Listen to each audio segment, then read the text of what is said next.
ಭಾವ ಯಾರನ್ನ ಪ್ರೀತಿಸ್ತಾನೋ ಅವ್ರ ಜೊತೆನೆ ಮದ್ವೆ ಆಗ್ತಾನೆ. ಅದನ್ನ ಕಣ್ಣಾರೆ ನೋಡಿ ನಾನು ಕೊರಗೋದಕ್ಕಿಂತ ಖುಷಿಯಿಂದ ನಾನು ಈಗ್ಲೇ ಸತ್ತೋಗ್ತೀನಿ. ನೀನ್ ಅನ್ಕೊಂಡಿರೋದ್ ನಡಿಬೇಕಂದ್ರೆ ಮೊದ್ಲು ನೀನ್ ಬದುಕೋದು ಮುಖ್ಯ. ಸತ್ತು ಸಾತ್ಸೋದೇನಿದೆ, ನಾನು ಹೇಳದ್ ಕೇಳು. ಯಾರಿಗೋಸ್ಕರ ಬದುಕ್ಬೇಕು ಮಾವಯ್ಯ? ಯಾರಿಗೋಸ್ಕರ ನನ್ನ ಜೀವನನ ಮುಡುಪಾಗಿಟ್ಟಿದ್ನೋ, ಯಾರ ಮೇಲೆ ಹುಟ್ಟಿದಾಗಿಂತಾನು ಆಸೆ ಇಟ್ಕೊಂಡು ಬದುಕಿದ್ನೋ, ಅವ್ರಿಗೆ ನನ್ ಬೇಡ ಅಂದ್ಮೇಲೆ ನಾನು ಯಾಕೆ ಬದುಕಿರ್ಬೇಕು? ನನ್ ಸಾವನ್ನಾದ್ರೂ ನನ್ನ ನೆಮ್ಮದಿಯಿಂದ ಸಾಯಕ್ ಬಿಡಿ ಮಾವಯ್ಯ. ನಿಮ್ಮ ಕೈ ಮುಗಿತೀನಿ.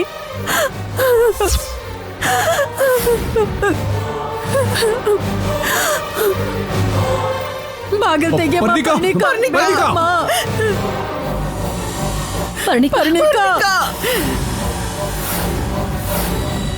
ನನ್ ಮಾತ್ ಕೇಳು. ಬಾಗಿಲು ತೆಗೆ.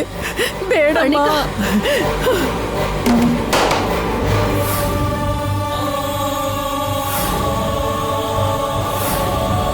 ಪರಿಣಿಕಾ, ಬಾಗಿಲು ತೆಗಿ. ಪರಿಣಿಕಾ, ಪರಿಣಿಕಾ, ಪರಿಣಿಕಾ, ಪರಿಣಿಕಾ, ಪರಿಣಿಕಾ, ಅಮ್ಮ ಪರಿಣಿಕಾ, ಪರಿಣಿಕಾ, ಪರಿಣಿಕಾ, ಆ ಕುರ್ಚಿ ಸೈಡ್ ಮಾಡು. ಪರಿಣಿಕಾ, ಭದ್ರ, ಹಗ್ಗ ಬಿಚ್ಚು. ಪರಿಣಿಕಾ, ಪರಿಣಿಕಾ, ಪರಿಣಿಕಾ, ಪರಿಣಿಕಾ, ಪರ್ಣಿಕಾ, ಪರಿಣಿಕಾ, ಪರಿಣಿಕಾ, ಪರಿಣಿಕಾ, ಪರಿಣಿಕಾ, ಪರಿಣಿಕಾ, ಪರಿಣಿಕಾ,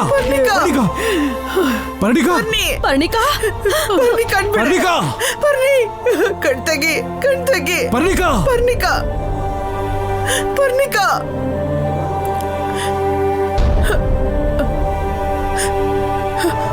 ಪರ್ಣಿಕಾ, ಭದ್ರ ತಗೋ.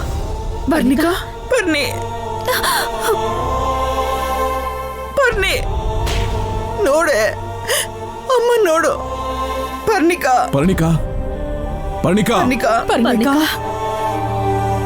ಏನಾಯ್ತು ನಿನಗೆ? ಯಾಕೆ ಹಾಗೆ ಮಾಡ್ದೆ? ನಿನ್ಗೇನಾದ್ರೂ ಹುಚ್ಚ?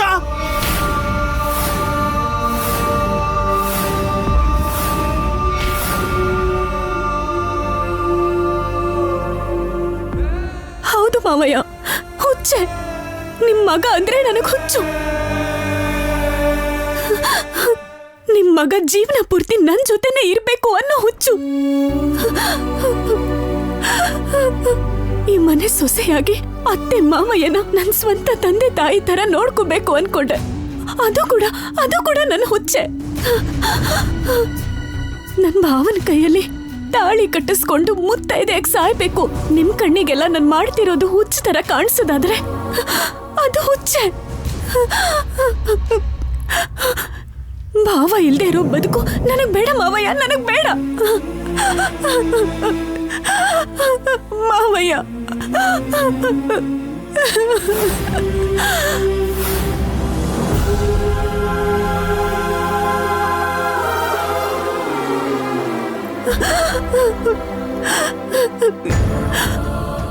ಇವತ್ ನೀವು ಇದ್ದಿದ್ದಕ್ಕೆ ನನ್ನನ್ನ ಕಾಪಾಡಿದ್ರಿ ಮಾವಯ್ಯ. ಪ್ರತಿ ಕ್ಷಣ ನೀವು ನನ್ನ ಪಕ್ಕ ಇರಲ್ವಲ್ಲ, ನಾನ್ ಸಾಯೋದ್ರಿಂದ ತಪ್ಸಕ್ಕಾಗಲ್ಲ. ಪರಿಣಿಕಾ, ನನ್ನ ಮಗ ಹುಟ್ಟದಾಗಿಂದ ಎಷ್ಟು ಗಂಡಾಂತರ ಬಂದಿದ್ಯೋ, ನಿನಗಷ್ಟು ಗಂಡಾಂತರ ಬಂದಿದೆ. ಇಷ್ಟು ವರ್ಷ ನಿಮ್ಮನ್ನ ಕಣ್ಣಿನ ರೆಪ್ಪೆ ತರ ಕಾಪಾಡ್ಕೊಂಡು ಬಂದಿದ್ದು ಈ ಕಣ್ಣಿಂದ. ನೀವು ಕಣ್ಣು ಮುಚ್ಚೋದನ್ನ ನೋಡೋಕ್ಕಲ್ಲಮ್ಮ. ಇನ್ ಯಾವತ್ತೂ ಆ ರೀತಿ ಮಾತಾಡಬೇಡ. ಮತ್ತೆ ಏನ್ ಮಾಡುವಂತೀರ ಮಾವಯ್ಯ?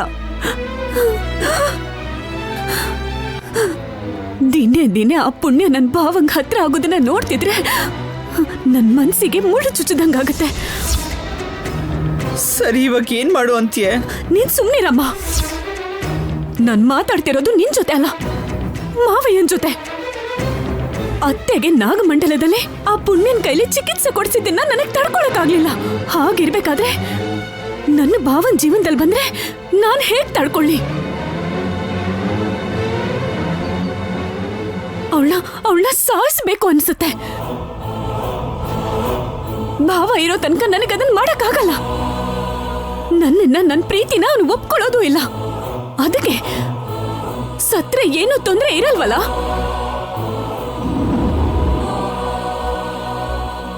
ನಿನ್ ಸಾವು ನೋಡಕ್ಕ ನಾನಿನ್ನೂ ಬದುಕಿರೋದು. ನಿನ್ ಸಮಸ್ಯೆನ ಮಾವನಿಗೆ ಹೇಳಿದಿದ್ರೆ ಅವನೇ ನೋಡ್ಕೊತಿದ್ದ ಅಲ್ವಾ? ಪರ್ಣಿಕಾ, ನಿನ್ ಪ್ರೀತಿಯ ನೋವು ನನಗೆ ಅರ್ಥ ಆಗುತ್ತೆ. ಈಗ ನಾನು ಏನ್ ಮಾಡಬೇಕು ಅಂತೀಯ? ನಾನೇನ್ ಮಾಡಿದ್ರೆ ನಿನಗೆ ಸಂತೋಷ ಆಗುತ್ತೆ ಅಂತ ಹೇಳು. ನನ್ಗೆ ಭಾವನ್ ಜೊತೆ ಮದ್ವೆ ಮಾಡಿಸ್ತೀನಿ ಅಂತ ಮಾತು ಕೊಡಿ ಮಾವಯ್ಯ. ಇಲ್ಲ ಅಂದ್ರೆ ನನ್ನನ್ನ ಬೆಳೆಸಿ ದೊಡ್ಡವಳನ್ನಾಗಿ ಮಾಡಿ ಇವಾಗ ನನ್ನ ಕಾಪಾಡಿದ್ದೀವೆ. ನಿಮ್ ಕೈಯಾರೆ ನನ್ನ ಸಾಯಿಸ್ಬಿಡಿ ಮಾವಯ್ಯ.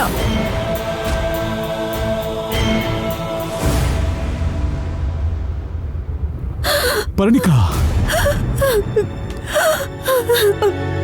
ನಾನು ನನ್ನ ಜೀವನದಲ್ಲಿ ನನ್ನ ಭಾವ ಬೇರೆಯವ್ರ ಜೊತೆ ಇರೋದನ್ನ ಊಹಿಸ್ಕೊಳಕ್ಕೂ ಆಗಲ್ಲ ಮಾವಯ್ಯ.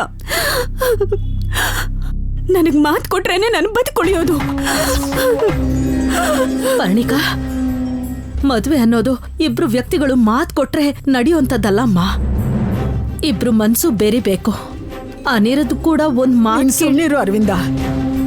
ಏನ್ ಮಾಡ್ಬೇಕು ಏನ್ ಮಾಡ್ಬಾರ್ದು ಅಂತ ನನ್ ಮಗನಿಗೆ ಗೊತ್ತು. ಅವನೇ ಎಲ್ಲ ಮಾಡ್ತಾನೆ. ಅವನಿಗೆ ನ್ಯಾಯ ಅನ್ಸಿದ್ರೆ ಅವನೇ ಮಾತು ಕೊಡ್ತಾನೆ.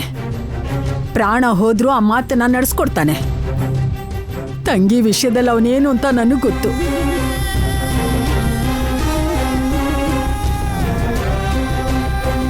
ಕೇಳಿಸ್ಕೊಂಡಿ ಅಣ್ಣ? ಅದಕ್ಕೆ ನನ್ನ ಮಗಳು ಈ ಮನೆಗೆ ಸೊಸೆಯಾಗಿ ಬರೋದು ಇಷ್ಟ ಇಲ್ಲ ಅನ್ಸುತ್ತಣ್ಣ.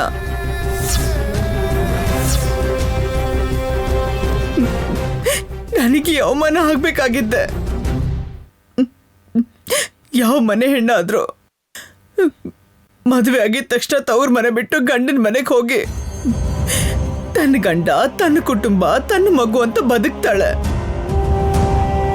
ಆದ್ರೆ ನಾನ್ ದುರದೃಷ್ಟವಂತಳಲ್ವಾ? ನನ್ನ ಅಣ್ಣ, ನಮ್ಮತ್ಗೆ, ನನ್ನ ಅಳಿಯ ಅಂತ ಅನ್ಕೊಂಡು ಇಲ್ಲೇ ಇದ್ದೆ ನೋಡು. ಅದೇ ಅಣ್ಣ ನಾನು ಮಾಡ್ದಂತ ದೊಡ್ಡ ತಪ್ಪು. ಭದ್ರಾ. ಹೌದಣ್ಣ, ನಿನ್ ತಂಗಿ ಭದ್ರಾನೇ ಮಾತಾಡ್ತಾ ಇರೋದು. ತಪ್ಪೇನಿದೆ ಅಣ್ಣ? ನಾನು ಹೇಳಿದ್ರಲ್ಲಿ ಏನ್ ತಪ್ಪಿದೆ? ಇದ್ದಿದ್ದೊಬ್ಳು ಮಗಳು ಇವತ್ತು ನನ್ ಕಣ್ಮುಂದೇನೆ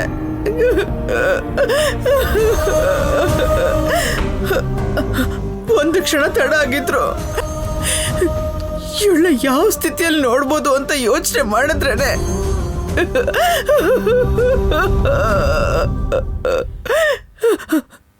ಈ ನನ್ಗಲ್ ತಡೆಯಕ್ಕಾಗಲ್ಲ ಅಣ್ಣ. ಅಣ್ಣ, ನಾನು ನಿನ್ನ ಹತ್ರ ಬಂದು ಯಾವತ್ತು ಯಾವ ಕೋರಿಕೆನೂ ಇಟ್ಟಿಲ್ಲ ಅಣ್ಣ. ಇವಾಗ ಕೂಡ ಇದನ್ನ ಕೋರಿಕೆ ಅಂತ ಅನ್ಕೋಬೇಡ ಅಣ್ಣ.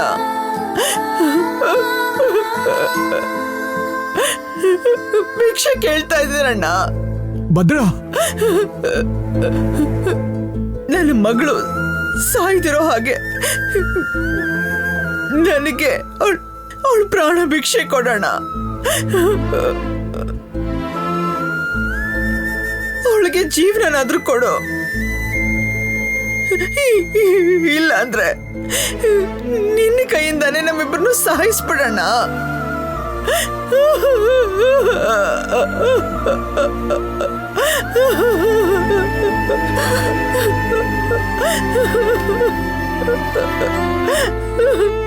ಭದ್ರಾ, ನೀನ್ ಯಾವ ಕೋರಿಕೆನಾದ್ರೂ ಚಿಟ್ಕೆಲೆ ಪೂರೈಸೋ ಈ ಅಣ್ಣನ ಹತ್ರ ನೀನ್ ಯಾಕಮ್ಮ ಭಿಕ್ಷೆ ಬಿಡ್ತಿದ್ಯಾ? ನನ್ನ ಪ್ರಾಣನ ಕೇಳು, ಆನಂದವಾಗಿ ಕೊಟ್ಟು ಬಿಡ್ತೀನಿ. ಈಗ ಹೇಳ್ತಾ ಇದ್ದೀನಿ ಕೇಳು. ಒಡ ಹುಟ್ಟಿರೋ ನನ್ನ ತಂಗಿಗೋಸ್ಕರ, ಪ್ರಾಣಕ್ಕಿಂತ ಹೆಚ್ಚಾಗಿ ಪ್ರೀತಿಸೋ ನನ್ನ ಪ್ರೀತಿಯ ಸೊಸೆಗೋಸ್ಕರ ನನ್ನ ಮಗನ್ ಮುಂದೆ ತಲೆ ತಗ್ಸಿದ್ರು ಸರಿ, ನಿನ್ ಮಗಳನ್ನ ಈ ಮನೆಗೆ ಸೊಸೆಯಾಗಿ ಮಾಡ್ಕೋತೀನಿ. ಇದ್ ನಾನ್ ಕೊಡ್ತಿರೋ ಮಾತು.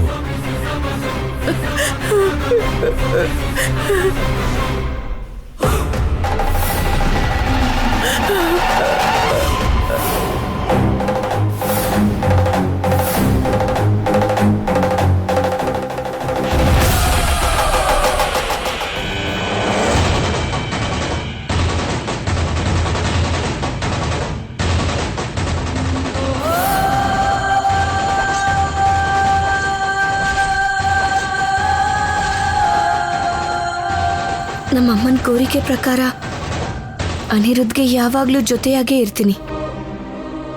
ಎಲ್ಲ ತೊಂದರೆಗಳಿಂದನೂ ಕಾಪಾಡ್ತೀನಿ.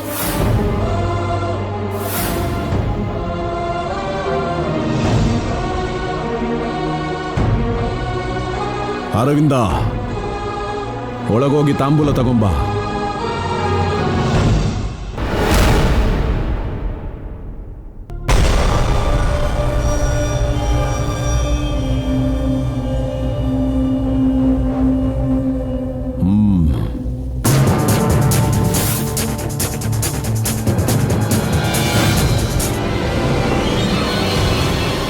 ಭದ್ರ, ಈ ಕ್ಷಣನೇ ಅನಿರುದ್ಧ್ಗೆ ಪರ್ಣಿಕಾಗೆ ನಿಶ್ಚಿತಾರ್ಥ ಆಯ್ತು ಅನ್ಕೋ.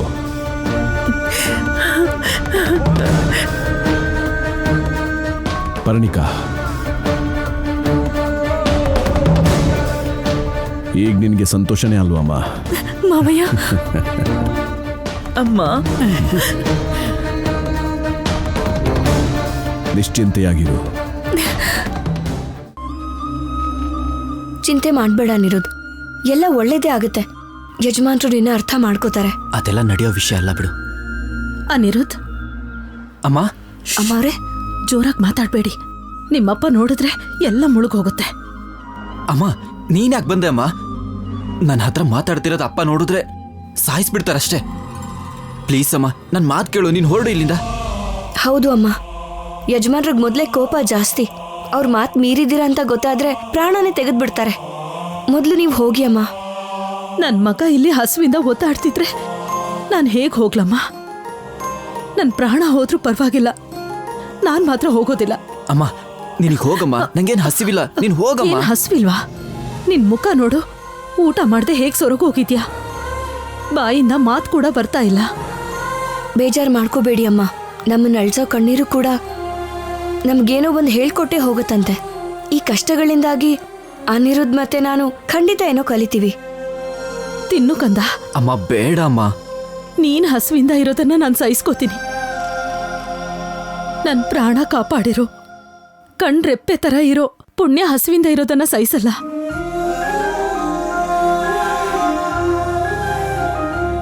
ತಪ್ಪು ಕಂದ. ನೀನ್ ತಿಂದ್ರೇನೆ ಪುಣ್ಯ ತಿನ್ನೋದು. ತಿನ್ನು ಕಂದ. ಸರಿನಮ್ಮ. ಬಾ ಕಂದ, ಕೂತ್ಕೋ. ಅಮ್ಮ,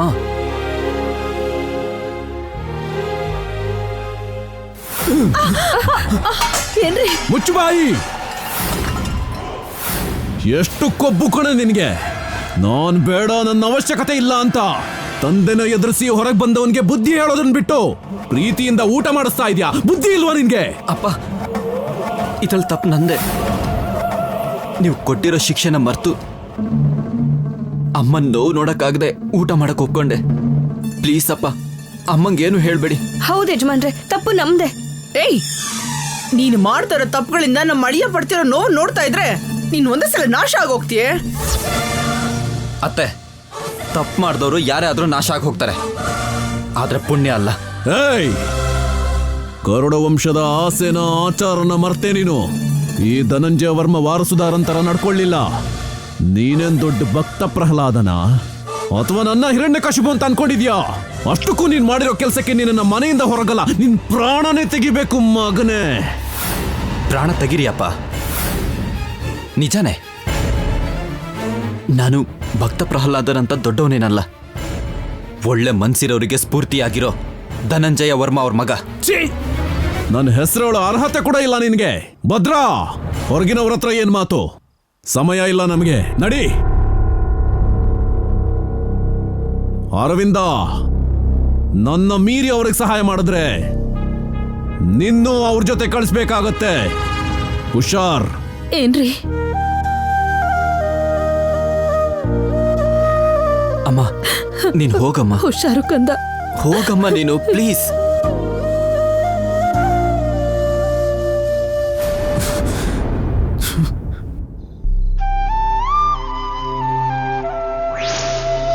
ಪಾಪ ಅನಿರುದ್ಧ್ಗೆ ಹಸ್ವಾಗಿದೆ ಅನ್ಸುತ್ತೆ.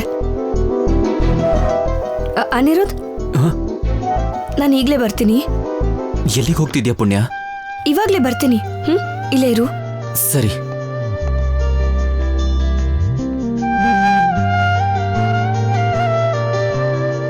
ಓಂ ನಮಸ್ತೇಸ್ತು ಭಗವಾನ್ ವಿಶ್ವೇಶ್ವರಾಯ ಮಹಾದೇವಾಯ ತ್ರಯಂಬಕಾಯ ತ್ರಿಪುರಾಂತಕಾಯ ನಮಸ್ತೇಸ್ತು ಓಂ. ಸ್ವಾಮಿ, ಸ್ವಲ್ಪ ಪ್ರಸಾದ ಕೊಡ್ತೀರಾ? ಅಲ್ಲಿ ಅನಿರುದ್ಧ್ ಹಸ್ವಿಂದ ಕೂತಿದ್ದಾನೆ. ಯಾರು ನೀನು? ಆ ನಾಗಮಂಡಲದಲ್ಲಿ ವಾಸವಾಗಿರೋ ಹುಡುಗಿ ತಾನೇ ನೀನು? ನಿನಗ್ ಪ್ರಸಾದ ಕೊಟ್ಟೆ ಅಂತ ಗೊತ್ತಾದ್ರೆ ಧನಂಜಯ ವರ್ಮ ಅವರು ನಮ್ಮನ್ನ ಸಾಯಿಸೇ ಬಿಡ್ತಾರೆ. ಹೋಗು, ನಿಮ್ಮ ಕೈ ಮುಗಿತೀನಿ. ಹೋಗಿಲಿಂದ.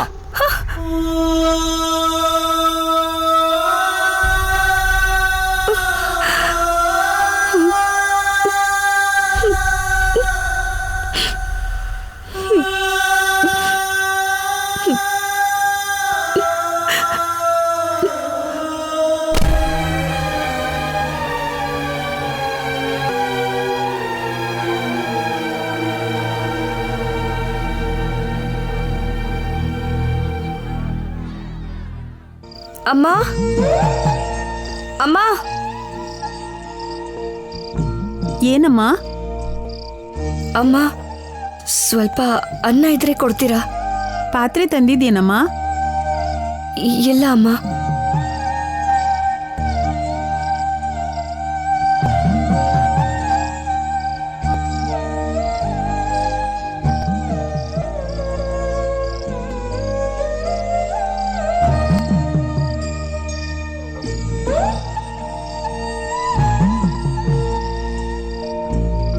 ಇದನ್ ತಗೋಮ್ಮ.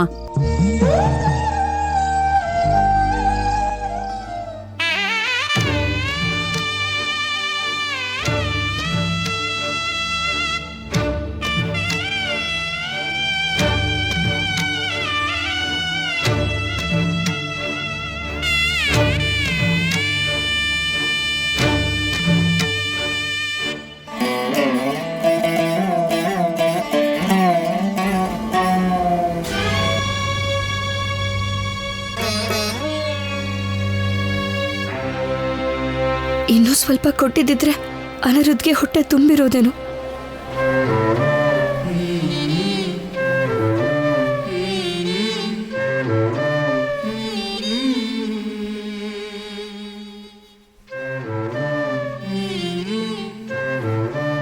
ಅಮ್ಮ,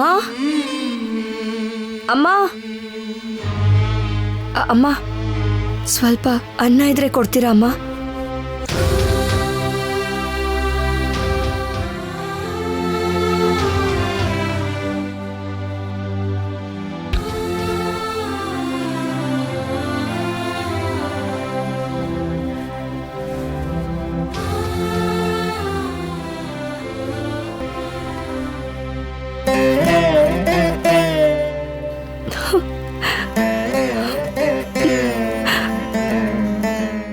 ನಿಮ್ಮ ಉಪಕಾರ ಈ ಜನ್ಮದಲ್ಲಿ ಮರೆಯಲ್ಲ ಅಮ್ಮ.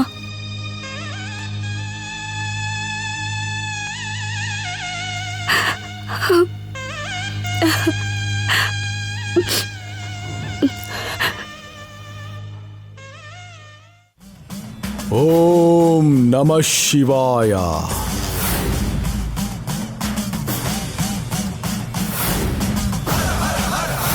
ಓಂ ನಮಃ ಶಿವಾಯ. ಓಂ ನಮಃ ಶಿವಾಯ. ಓಂ ನಮಃ ಶಿವಾಯ.